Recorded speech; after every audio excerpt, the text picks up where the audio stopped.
Olá, amigo. Olá, amiga de estudo. Eu espero que você esteja gostando de abrir a palavra de Deus e estudá-la, orar e conversar com o nosso Pai Celestial, pedir a unção do Espírito Santo para que você aprenda cada vez mais sobre a palavra dele.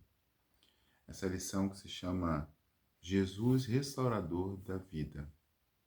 E hoje nós vamos dar outro passo nesse estudo. Vamos orar? Amado Pai Celestial, estamos aqui entendendo um pouquinho mais da Tua Palavra. Eu peço a unção do Teu Santo Espírito, através dos méritos de Cristo Jesus, para cada um dos meus ouvintes.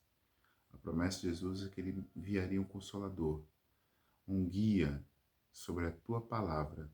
E eu peço essa unção agora, a cada um deles, nesse momento que vamos estudar um assunto tão importante.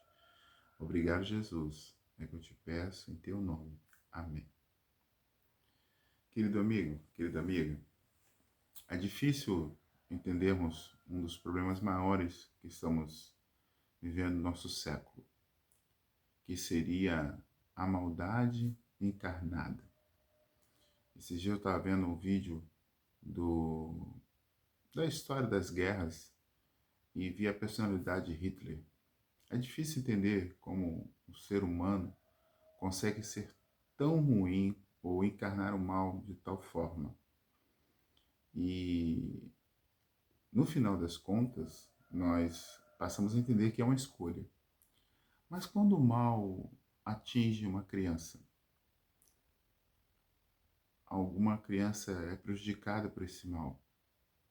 Na própria guerra, Segunda Guerra Mundial, aconteceu barbaridade com crianças, né, nos campos de concentração.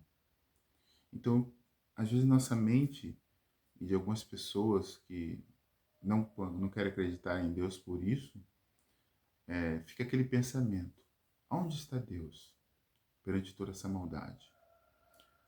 Uma das coisas que eu tenho aprendido é que Deus continua no centro do universo, governando a tudo e a todos, mas também próximo daqueles que o buscam. Isso é difícil entender, principalmente quando a fatalidade bate a nossa porta, mas o Senhor continua conduzindo todas as coisas. E não será diferente no assunto de hoje. Deus dá resposta para esse mal quando ele se apresenta. E o tema do nosso estudo é Jesus e a restauração do bem. A primeira coisa que nós precisamos entender é isso. Deus, ele permitiu que o mal se encarnasse, permitiu que o mal permeasse, e aí vamos ver isso lá em Mateus 13, 24, 30, a 36, 46. Depois você lê com calma. Mateus 13, 24, 30, 36 e 43, tá bom? Mateus 13, 24, 30 e versículo 36 e 43. Por que eu estou frisando? Ali Jesus conta a parábola do joio. E nessa parábola, Jesus vai falar exatamente do como o mal ele permeia e se cria. Ali, a prova de duas coisas. Primeira coisa, toda boa dádiva vem de Deus. Deus se apresenta como o agricultor, o dono da terra, semeando a boa semente. A boa semente vem de Deus, toda boa dádiva vem de Deus. No capítulo de Efésios, capítulo 3, no livro de Efésios, capítulo 3, Paulo faz uma oração, se não me engano, a partir do versículo 14, onde fala que o Pai deriva toda a bondade e toda paternidade. Deus é o doador do bem. E depois, então, aparece a figura do inimigo. Quando os trabalhadores vão olhar o campo, a boa semente começa a produzir o bom trigo. Mas eis que surge o joio. E aí os trabalhadores vão perguntar para o dono da terra: Senhor, quem que semeou o joio? E aí vem a resposta da questão do mal. O próprio Deus fala, através da parábola, quando Jesus conta: o inimigo fez isso. o inimigo que tem o nome de Satanás. Satanás significa inimigo de Deus. Ele semeia a maldade. E aí vem o outro ponto. A maldade não pode ser arrancada ao mesmo tempo. Ela tem que se deixar cultivar. E é desafiador isso, porque nem sempre compreendemos isso. Mas Jesus dá a resposta ali na parábola. Fala assim, os trabalhadores querem arrancar o joio. E aí Deus fala, não arranque o joio. Deixe até o tempo da colheita. Porque se arrancar o joio vai também ser arrancado com o trigo. Se Deus tivesse destruído Satanás desde o início, que nós vamos ver aqui do conflito, Deus acabaria arrancando também o trigo, o melhor da sua semente, que seria os anjos celestiais, aqueles que estavam ainda com o coração ligado a Satanás, porque Satanás era um anjo magnífico. Nós vamos ver isso. E Deus ia acabar arrancando também o trigo ali. Olha só, aonde começa então esse mal? Aonde começa o semear do inimigo? Apocalipse 12, 7 e 10. Apocalipse 12, 7 e 10. Olha o que diz a palavra de Deus. Então estourou guerra no céu. Miguel e seus anjos lutaram contra o dragão. Aqui Miguel é um outro nome dado à pessoa de Cristo, porque Miguel, esse nome significa quem é semelhante a Deus. Quem é semelhante a Deus? Nenhum anjo pode ser semelhante a Deus. Pelo contrário, o único que é semelhante a Deus é o próprio Filho de Deus, né? Também o dragão e seus anjos lutaram, mas não conseguiram sair vitoriosos. Não havia mais lugar para eles no céu. E foi expulso então o grande dragão, a antiga serpente, se chama Diabo, Satanás, inimigo de Deus, o sedutor de todo mundo. E ele foi atirado para a terra, e com ele seus anjos. Então ouviu uma forte voz do céu proclamando: Agora veio a salvação e o poder do reino do nosso Deus e a autoridade de seu Cristo, pois foi expulso o acusador de nossos irmãos, o mesmo que acusa dia e noite diante do nosso Deus. Primeira coisa que nós vemos que essa batalha iniciada no céu, ela trouxe uma consequência, mas a consequência foi, primeiro que Satanás foi atirado para aqui, né? Ele achou o lugar aqui quando ele seduziu nossos pais, mas ao mesmo tempo Deus proclama uma vitória sobre o inimigo. Agora veio a salvação e o poder do reino do nosso Deus. Deus deixou que Satanás semeasse o mal, o joio, nós vamos ver como ele semeia, como ele faz isso, as inverdades dele, e deixou que essas inverdades fossem sendo semeadas pelo inimigo. Mas no momento exato, Deus não poderia arrancar nem destruí-lo. Era necessário que o mal produzisse todos os seus frutos, para que as pessoas entendessem o quão perverso é este mal. E agora nós estamos no final desse grande conflito. E Deus, ele se manifesta exatamente dizendo que ele teve vitória, e ele tem vitória através do sangue do Cordeiro, versículo 11. E eles venceram por causa do sangue do Cordeiro, por causa da causa da palavra do testemunho que deram, mesmo diante da morte, amaram mais a Jesus que a própria vida. Então, não só Deus venceu através do seu amado Filho, como também ele deu força aos seus filhos para vencerem o próprio inimigo.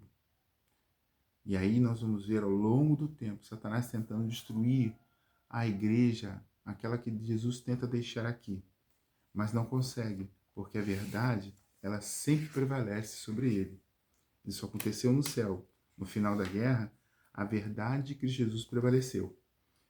E aonde se origina esse pecado? Esse mal? No coração de quem? Ezequiel 28, 14, 17. Ezequiel 28, 14, 17. Você era o querubim da guarda e foi ungido, e eu estabeleci. Aqui nós vemos Ezequiel dando uma profecia ao rei de Tiro. E esse rei foi tão perverso que ele se tornou uma figura da personalidade de Satanás. O caráter dele se tornou igual a Satanás. E aí o profeta começa a descrever como era o caráter de Satanás no céu. Primeira coisa, ele não era qualquer anjo. Ele cobria o trono de Deus. Ele via quem era Deus, o caráter de Deus. Nós vimos que Deus é amor, Deus é fidelidade. Satanás conviveu com o amor e a fidelidade pura. A essência de Deus é isso. E ele, versículo 14, e eu estabeleci e você permanecia no monte santo de Deus, andava no meio de pedras brilhantes. Você era perfeito nos seus caminhos. Satanás era perfeito no caminho dele. Tudo Deus tinha feito de formosura naquele anjo. Desde o dia em que foi criado, até que se achou iniquidade em você. Eis aqui o mistério da palavra de Deus. Até que se achou iniquidade em você. Houve um momento em que o coração de Satanás virou a chave. E infelizmente, não sabemos como foi essa origem dessa virada da chave. Só sabemos que a iniquidade achou lugar no coração dele e começou a ser trabalhada no coração dele. Na multiplicação do seu comércio, você se encheu de violência e pecou. Por isso, ao querubim da guarda, eu o profanei, lancei para fora do monte. Nós vimos isso em Apocalipse 12, no momento em que houve guerra no céu. E expulsei do meio das pedras brilhantes. Você ficou orgulhoso e, por causa da sua formosura, corrompeu a sua sabedoria. Por causa do seu resplendor, por isso lancei por terra e te coloquei diante dos reis para que te contemplem. Satanás, ele mesmo, cavou a sua própria sepultura através da sua presunção e do seu orgulho. E ele quis se assentar, não só governar o céu, mas ele quis também se assentar no trono do Pai Celestial. E isso foi se desenvolvendo até o momento da cruz. Ali mostrou que não só ele queria governar o mundo, mas ele queria também matar a pessoa de Deus. Através disso, ele fez o quê? Contra o Filho de Deus. Ele matou o próprio Cristo. Aí mostrou o caráter dele homicida. Vamos ver agora. Continuando. Como Deus estabeleceu para nós o direito de livre-arbítrio. O que é o livre-arbítrio? É a escolha. Como Satanás teve a escolha também de aceitar ou não aquilo que estava nascendo no coração dele, nós também temos esse livre-arbítrio. E como Deus colocou isso para os seres humanos? Bom, Deus colocou isso lá em Gênesis, logo no início. Uma escolha. Gênesis 2, versículo 15 ao 17. O Senhor Deus tomou o homem e o colocou no jardim do Éden para cultivar e guardar. E o Senhor Deus o ordenou ao homem: de toda a árvore do jardim você pode comer livremente, mas a árvore do conhecimento do bem e do mal você não deve comer, porque no dia que dela comer, você certamente morrerá. Eu quero que você preste atenção, meu amigo, minha amiga. Uma parte muito importante é a forma que Deus falou.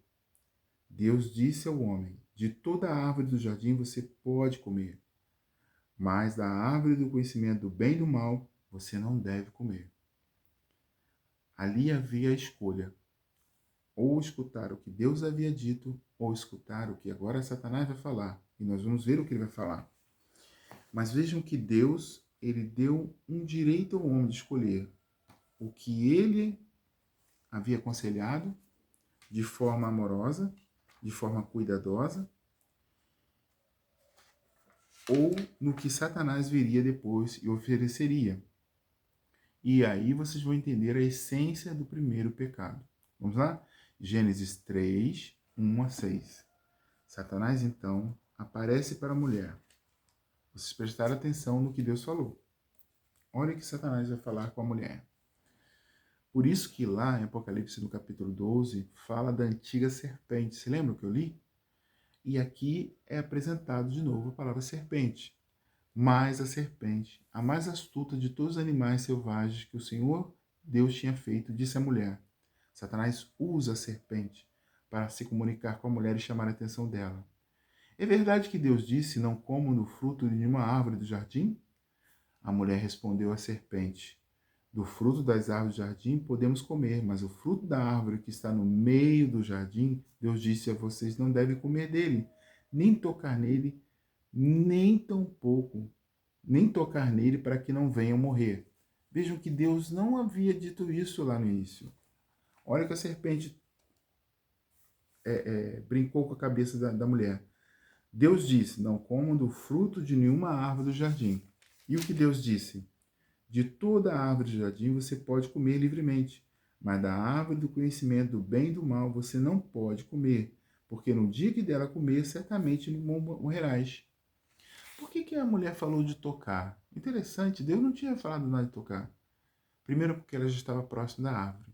E segundo, a serpente estava tocando nessa árvore. E agora a serpente estava falando. Satanás utilizou de chamar a atenção da mulher através de um bicho falar, do animal falar, e chamou ela para discussão. Deixa eu falar uma coisa para você. Deus não precisa que ninguém o defenda. Deus precisa de testemunhas e não de advogados. Eu sempre falo isso para as pessoas. A mulher quis se tornar advogada de Deus, argumentar com a serpente. Ela deveria, ao ver a serpente falando, ela deveria ter saído correndo. Mas aí ela aceitou o argumento da serpente. Olha só. Então a serpente disse à mulher, é certo que vocês não morrerão. Eis aqui uma mentira que é percorrida ao longo do tempo. É certo que você não morre. Você pode pecar e você não vai morrer. Porque Deus sabe que no dia que você comer desse fruto, abrirão vossos olhos e vocês serão conhecedores entre o bem e o mal, como Deus. Como Deus, vocês serão conhecedores do bem e do mal. Ofereceu algo para Eva que Eva nunca precisava. Ofereceu para ela ser igual a Deus. E ela acabou acreditando num animal que estava falando para ela ali em algumas horas. Em um Deus que havia criado a ela há muito tempo. Que tinha colocado ela no melhor da terra junto com seu esposo. E Adão, a mesma coisa. Ao tomar aquele fruto e comer, ele se esqueceu da capacidade e poder de Deus de trabalhar pelas vidas e pela vida. Adão confiou mais na mulher e no seu lamento pela perda da sua esposa do que Deus poderia fazer pela vida dele. E então, o que seria o pecado? 1 João 4, 1 João 3, versículo 4. 1 João 3, versículo 4. Todo aquele que pratica pecado também transgride a lei, porque o pecado é transgressão da lei. E a lei representa tudo que sai da boca da palavra de Deus. Nela estão firmes aquilo que é o caráter de Deus, a sua palavra. E uma das leis que Deus estipulou, que aí resume toda a sua palavra, significa os 10 mandamentos, meu amigo, que está lá em Êxodo 20. E aqui deixa bem claro que o pecado, quando nós pecamos, nós vamos contra o caráter de Deus, contra a pessoa de Deus. Porque a sua lei, aquilo que ele proclama, é a forma e manifestação da sua vontade e do seu caráter. E aí, não só nos colocamos contra tudo aquilo que Deus quer no nosso benefício, se você for prestar atenção ali, ao ler a lei de Deus, nós vemos os benefícios que Deus quer para o ser humano. Aquilo que Deus quer do seu fundo do seu coração, que o homem seja feliz. Porque é cumprir, através do amor de Deus, os seus mandamentos, é estar próximo ao caráter dele.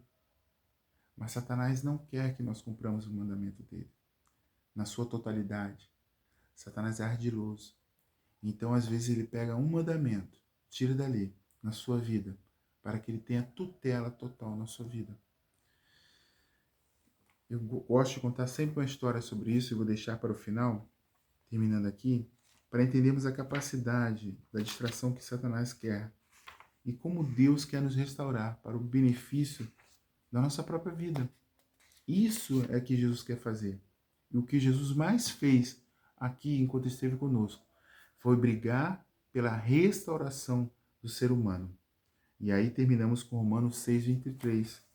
Qual é o desejo para a Deus em relação ao pecado? Nós vimos que o pecado é a transgressão da lei. Mas o que Deus quer? Romanos 6 para o ser humano. Romanos 6:23. Porque o salário do pecado é a morte. Sim, ao transgredir a lei, o ser humano é levado para a morte. Mas veja o poder agora manifestado de Deus através da morte de Cristo Jesus na cruz do Calvário. Mas o dom gratuito de Deus é a vida eterna em Cristo Jesus, nosso Senhor. Amigo, quando nós escolhemos estar com Jesus, estar com a pessoa de Jesus, nós passamos da morte para a vida e recebemos todo o dom celestial. Olha Romanos 1. Romanos 1, Paulo, ele vai transcorrer a todo momento sobre a manifestação desse evangelho salvador e restaurador. Romanos 1 fala assim, até o versículo 3. Paulo, servo de Cristo Jesus, chamado para ser apóstolo, separado para o evangelho de Deus. Então, o evangelho que eu estou te colocando agora é de Deus, a palavra de Deus, que ele no passado prometeu por meio dos seus profetas nas escrituras, lembram? A palavra de Deus revelada. Este evangelho diz respeito ao seu filho. Toda a Bíblia, toda a escritura tem de ver com a pessoa maravilhosa de Cristo Jesus. Segundo a carne, veio da descendência de Davi e foi designado Filho de Deus com poder, segundo o Espírito Santo, pela ressurreição dos mortos, a saber, Jesus Cristo, nosso Senhor. Com a morte de Cristo Jesus, nós ganhamos o mérito de ser renovados de novo, filhos de Deus. E aí podemos ser restaurados à comunhão, antes como inimigos, agora como amigos. Quando o ser humano continua pecando, ele se torna filho de Satanás. Isso está lá em 1 João 3, versículo 7. João 3, versículo 7. Não vai dar para que eu leia, mas eu quero deixar para você esse texto para que você não se engane. Aquele que continua indo contra a lei de Deus acaba se tornando filho do maligno. Está ali em 1 São João 3, no versículo 7. Depois você leia. Mas aí vem o dom gratuito da vida eterna através de Cristo, onde passamos de ser filhos de Satanás para filhos de Deus, pelo caráter de Cristo Jesus manifesto na nossa vida. Isso é maravilhoso. Isso aconteceu na minha vida. Antes, eu vivia colocado nas coisas e inimigos de Deus, colocado nas coisas do mundo, baile, festas, bebida, mulheres, todo tipo de promiscuidade, isso acarreta. Mas aí o Senhor Deus me chamou no tempo certo, através da oração da minha mãe, e me restaurou. Tem uns vídeos aí que você pode assistir no meu canal, que eu conto todo esse testemunho, né? Que ali na série que eu falei, Lugar Secreto. Depois você veja toda a série, assista toda a série, Lugar Secreto, para que você encontre ali o que Deus pode fazer numa vida para restaurá-la. E eu quero que você tenha isso também, meu caro amigo, minha cara amiga, através do estudo da Palavra de Deus. Porque o Evangelho, como nós vimos ali em Romanos 1, é nos revelado através da Escritura. Toda a pessoa de Jesus Cristo, para que nos amemos cada vez mais. Deus abençoe você. Deus me abençoe. Vamos orar? Amado Jesus, o mal quis se entranhar nessa terra, mas pelo teu maravilhoso sangue, o Senhor nos liberta deste mal.